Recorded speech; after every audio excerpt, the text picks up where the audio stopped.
바울은 고린도 교회를 향해 지난해부터 예루살렘 교회를 돕기로 마음 먹고 준비했던 일들에 대해서 지체하지 않기를 그렇게 말하고 있습니다.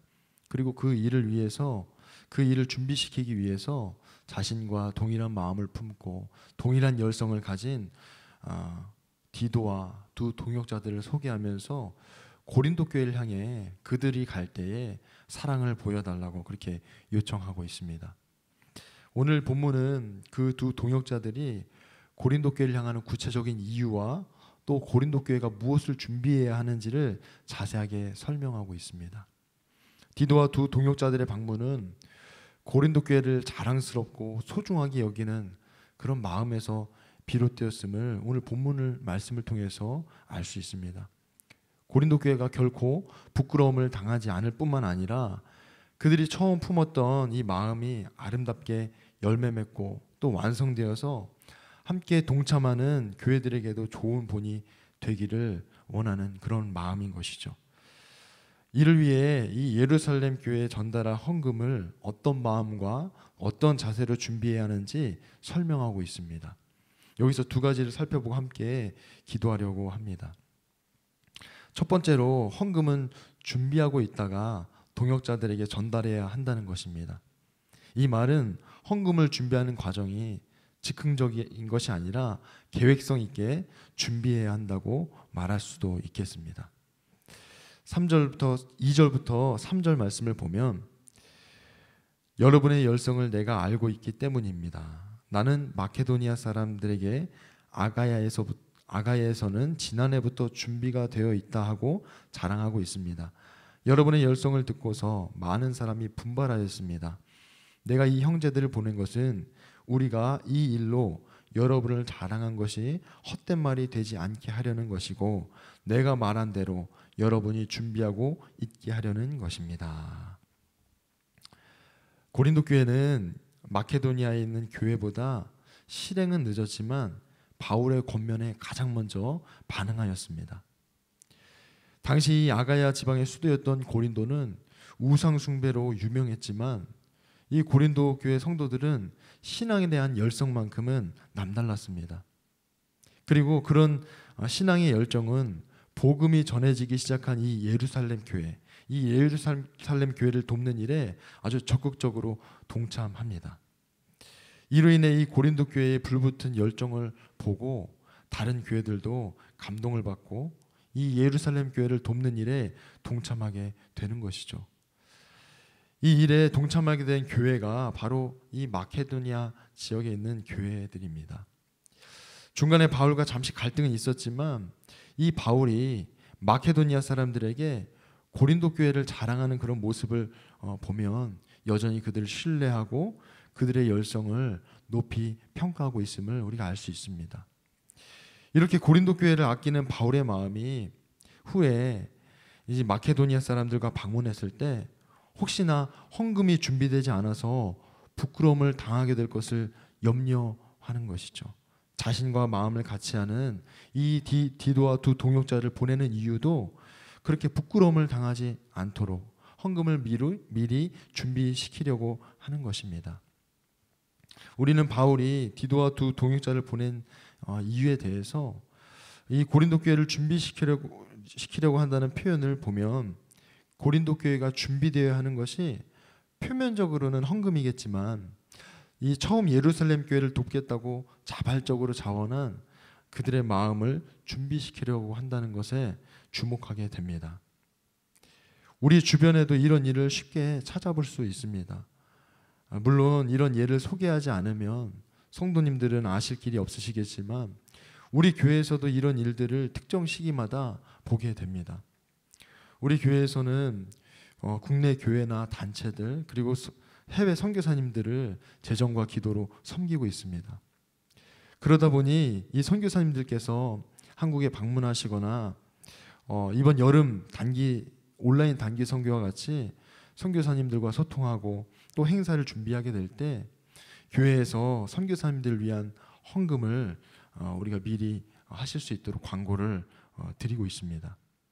그러면 성도님들께서 기도하시고 주님께서 주시는 마음을 따라서 헌금을 해 주시죠.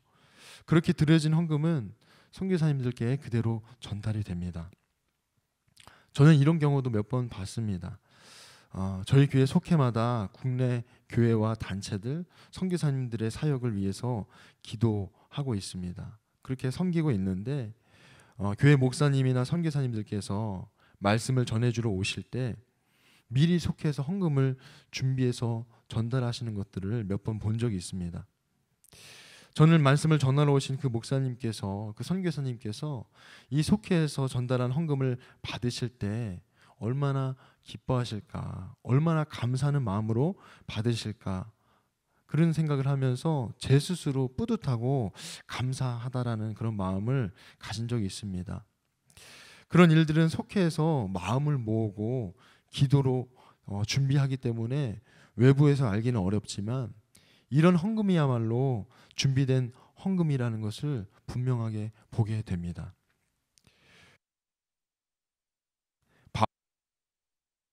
헌금을 준비해도 아무 문제 없다고 생각할 수 있습니다. 그런데 바울은 지난해부터 준비되어 있다고 말해왔기 때문에 자신의 입장뿐만 아니라 이 고린도 교회가 부끄러움을 당하게 될 것에 대해서 염려하는 것이죠. 이 바울이 마케도니아 지역의 교회들에게 고린도 교회가 지난해부터 헌금을 준비했다고 말한 이 속뜻은 단지 헌금만을 준비했다는 그런 차원을 넘어서 예루살렘 교회의 처지와 상황을 위해서 간절히 기도해 왔다는 것을 같이 의미합니다. 헌금은 당장이라도 바울의 눈앞에서 준비할 수 있지만 기도는 그렇지 않죠. 이미 마케도니아 지역의 교회를 비롯한 여러 교회가 이 고린도 교회의 열성을 들었을 때는 그들의 헌금보다도 이 예루살렘 교회에 대한 관심과 사랑에 주목했을 것입니다. 뿐만 아니라 이 고린도 교회의 헌금이 중요한 이유는 앞서 8장 11절에서도 바울이 언급했듯이 고린도 교회가 자발적으로 시작한 이 일을 통해서 여러 교회가 동참하게 되었기 때문입니다.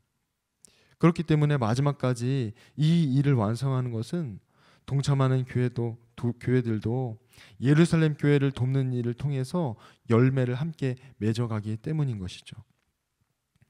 두 번째로 바울은 고린도 교회를 향해 예루살렘 교회를 돕는 이 헌금을 미리 준비하도록 권면하면서 준비하는 과정에 반드시 간과하지 말아야 할 태도에 대해서 언급합니다.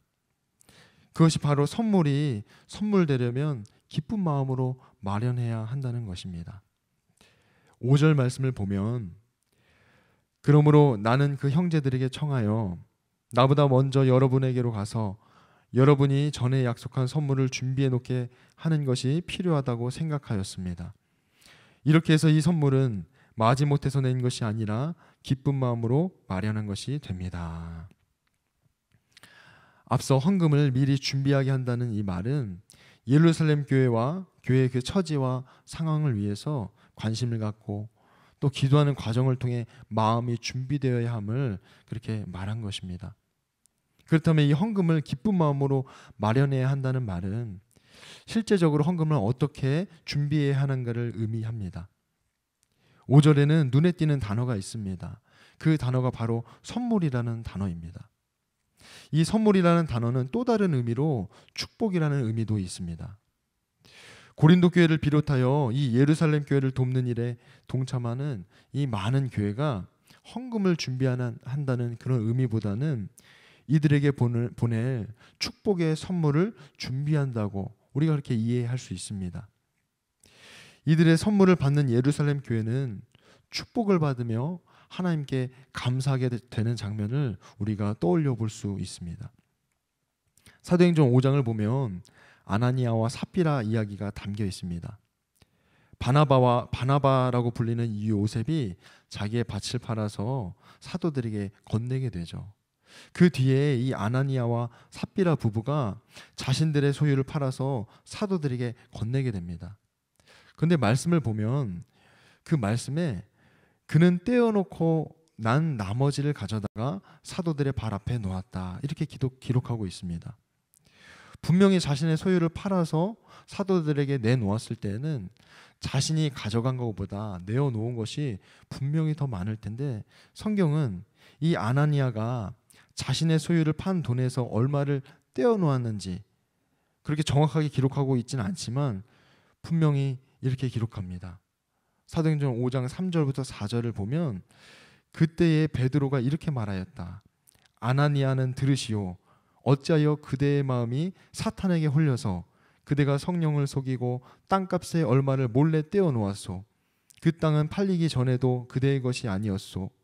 또 팔린 뒤에도 그대 마음대로 할 수 있던 것이 아니었소. 그런데 어찌하여 이런 일을 할 마음을 먹었소. 그대는 사람을 속인 것이 아니라 하나님을 속인 것이요. 아나니아가 사탄에게 홀렸을 때 그의 마음에 욕심이 생겼을 것입니다. 내 것인데 아깝네. 이것들을 다 저 사람들을 위해서 주기에는 아까워. 아마 이런 생각을 했을 것입니다. 만약 아나니아가 자신의 소유를 팔아서 사도들에게 내놓았을 때 고아와 또 과부와 가난하고 헐벗고 굶주린 사람들이 하나님께 감사하며 기쁨으로 살아갈 것을 기대했다면 기꺼이 내어놓았을 것입니다. 그리고 그 돈을 하나님께 드리는 것이라고 그가 분명하게 생각했다면 이렇게 인색한 마음으로 내놓지 않고 기쁨으로 드렸을 것입니다. 저는 이 말씀을 보면서 하나님께 아무리 많은 것을 드려도 하나님께서는 그것을 받으실 때 나머지로 취하신다는 것을 여기서 발견하게 되었습니다. 우리가 선물을 보낼 때 반드시 선물을 받는 사람을 생각하면서 보내게 되죠. 그 사람이 무엇을 원하는지, 그리고 그 사람이 내가 보낸 선물을 받을 때 얼마나 기뻐할 것인지를 기대하는 마음으로 그렇게 정성스럽게 준비해서 보내게 됩니다. 이런 태도는 선물을 보내는 사람에게서 볼 수 있는 우리가 당연한 모습이라고 생각할 수 있지만 바울은 이 선물을 준비할 때 두 가지 태도에 대해서 분명하게 말하고 있습니다. 그것이 마지못해서 내는 것과 기쁜 마음으로 마련하는 것입니다. 개역개정 성경에는 이 두 가지를 억지 연보와 참 연보라고 그렇게 기록하고 있습니다. 그러니 하나는 가짜고 하나는 진짜라는 의미가 되는 것이죠. 그런데 원어의 의미를 살펴보면 마지못해서 억지로 내는 것 외에도 탐심이라는 의미가 있습니다. 이 말은 마지못해서 드리는 헌금은 탐욕으로 드리는 헌금이라는 말이 되는 것입니다. 골로새서 3장 5절에서 바울은 탐심을 우상숭배라고 말하고 있습니다. 탐심이라는 것은 주님 한 분만으로 만족하지 못하는 그런 마음의 상태를 우리에게 이야기합니다. 주님으로 만족하지 못할 때 그 자리를 대신하는 것들이 생겨난다는 것이죠. 마지못해 드리는 헌금은 하나님께 드리는 물질을 아깝게 여기는 그런 마음입니다. 하나님보다 물질을 더 소중하게 여기는 그런 우상숭배의 마음인 것이죠. 주님으로 만족하지 못한다면 자신의 형편에 따라 헌금을 하느냐 하지 못하느냐를 보는 것이 아니라 자신의 상황에 맞게 자원하는 마음으로 드리냐 기쁜 마음으로 헌금을 하느냐 그런 것을 볼 수 있는 그런 기준이 되는 것입니다. 하나님 앞에 기쁜 마음으로 자원해서 드리는 헌금은 아깝지 않습니다. 아깝지 않은 마음으로 준비하여서 하나님 앞에 드려지게 됩니다. 우리가 누군가의 선물을 준비할 때 충분한 시간을 가지고 준비하는 것과 그렇지 않았을 때를 비교해 보면 분명한 차이를 발견할 수 있습니다. 교회에서 해외로 단기 선교를 가게 되는 경우가 있는데 꼭 현지에서 사역하시는 그 선교사님들께 요청드리는 질문이 있습니다. 혹시 필요한 것이 있으시다면 말씀해 주십시오. 그렇게 요청을 드리게 되죠. 어린 짐작으로 그냥 그곳 생활 환경이 열악한 곳이기 때문에 우리가 옷가지를 조금 모아다가 드리면 도움이 될 거야.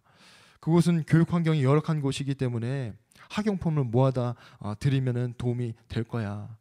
이렇게 생각하고 준비할 수 있지만 대개 현지에서 구입하기 어려운 것들을 선교팀에게 요청하는 경우가 많습니다. 충분한 시간을 가지고 선교 사역에 무엇이 필요한지를 우리가 관심을 갖고 또 요청을 드리고 그것을 빠짐없이 준비해서 전달할 때 그것을 받는 현지 선교사님들에게는 단지 필요한 물건이 전달되는 것을 넘어서 하나님께서 그들의 필요를 채우시는, 때를 따라 돕는 그런 은혜의 선물이 되는 것입니다. 전달하는 선교팀은 하나님께서 도우시는 손길이 되는 것이고, 전달받는 현지에서는 하나님의 손길을 통해 필요를 채우는 그런 은혜를 경험하게 되는 것입니다. 이런 경험이 현지에서 선교 사역을 감당하는 데 힘이 되고 위로가 되고 격려가 될 것입니다. 분명 하나님께 감사드린다는 그런 고백을 하면서 다시 선교 사역을 위해 힘을 내게 될 것입니다.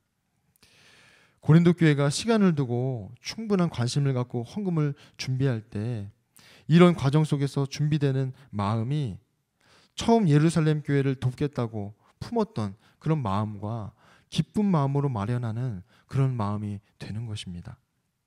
혹시라도 마음에 마지못해서 내는 그런 마음을 품었다 하더라도, 그런 마음을 품는다 하더라도 미리 준비하는 과정 속에서 하나님을 위해 자발적으로 드리는 그런 기쁜 마음으로 준비되어지게 되는 것이죠. 우리는 모든 헌금이 하나님께 드린다는 사실을 잊지 않아야 할 것입니다. 오늘 두 가지 말씀을 나누었습니다. 첫 번째로는 주님께 드리는 헌금을 미리 준비해야 한다는 것입니다. 그 헌금을 미리 준비한다는 것에는 기도로 준비하고 마음을 준비한다는 것이 함께 포함되는 것입니다. 두 번째로는 섬김을 받는 사람이 하나님께 감사할 수 있도록 우리가 기쁜 마음으로 자원하여서 준비해야 한다는 것입니다. 우리가 아까워하는 마음으로 인색해서 드리는 헌금은 아무리 하나님 앞에 많이 드린다 하더라도 하나님께서 그것을 나머지로 여기실 것입니다. 이 시간 두 가지 기도 제목을 한 번씩 나누어서 함께 기도하도록 하겠습니다. 첫 번째로 주님께 드릴 때 미리 준비된 것을 드리게 하여 주옵소서. 우리가 평소에도 하나님 앞에 드리는 그런 헌금에 대해서도 기도로 준비하고 주님께서 우리에게 베풀어 주신 주님의 은혜와 사랑을 우리가 기억하면서 기도하는 마음으로, 준비된 마음으로 미리 준비된 것을 하나님 앞에 드리게 되기를 바랍니다. 첫 번째, 주님께 드릴 때 미리 준비된 것을 드리게 하소서. 함께 기도하도록 하겠습니다.